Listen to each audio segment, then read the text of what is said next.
Memory and cognition can change across a spectrum with normal aging. There are some lucky individuals that have no change in memory as they get older. However, it is common and normal to have some mild changes. We may have more difficulty forming or recalling memories, and our ability to recall items or even solve problems may be slower. Or we may experience more difficulty recalling names. This can all be part of normal aging and is usually very mild or minor. However, for many, problems with memory may be more than just normal aging. This may appear as repeatedly forgetting recent events or conversations or misplacing items. However, if not to a degree that this significantly disrupts our activities of daily living or normal daily activities, we refer to this as mild cognitive impairment. Mild cognitive impairment is sometimes referred to as an unstable diagnosis.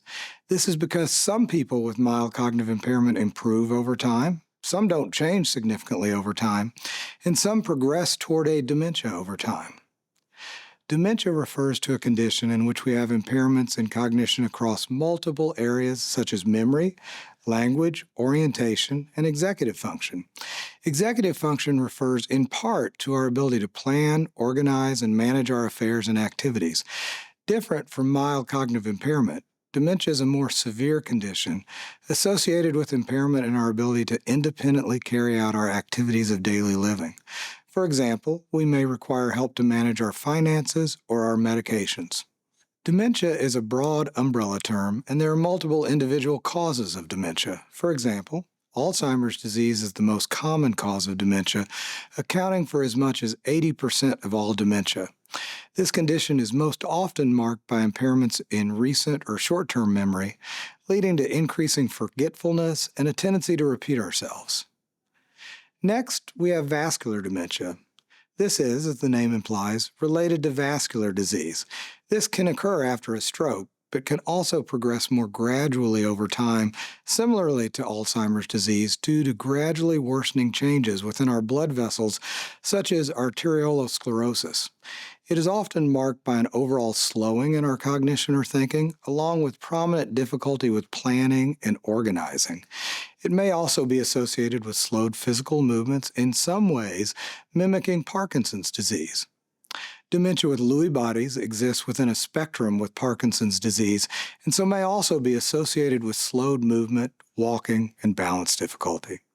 It is also often marked by significant fluctuations in function and by well-formed visual hallucinations such as people or animals. Finally, frontotemporal dementia can be associated with marked changes in speech, language abilities, and personality changes. This condition is seen less commonly than the types of dementia already discussed. An accurate diagnosis is critical as it allows us to anticipate future needs and helps us determine the best possible treatments. The process to reach a diagnosis begins with a careful history or simply talking to the patient and family. It is critically important to speak with a friend or family member, as individuals with memory disorders are most often unaware of any symptoms.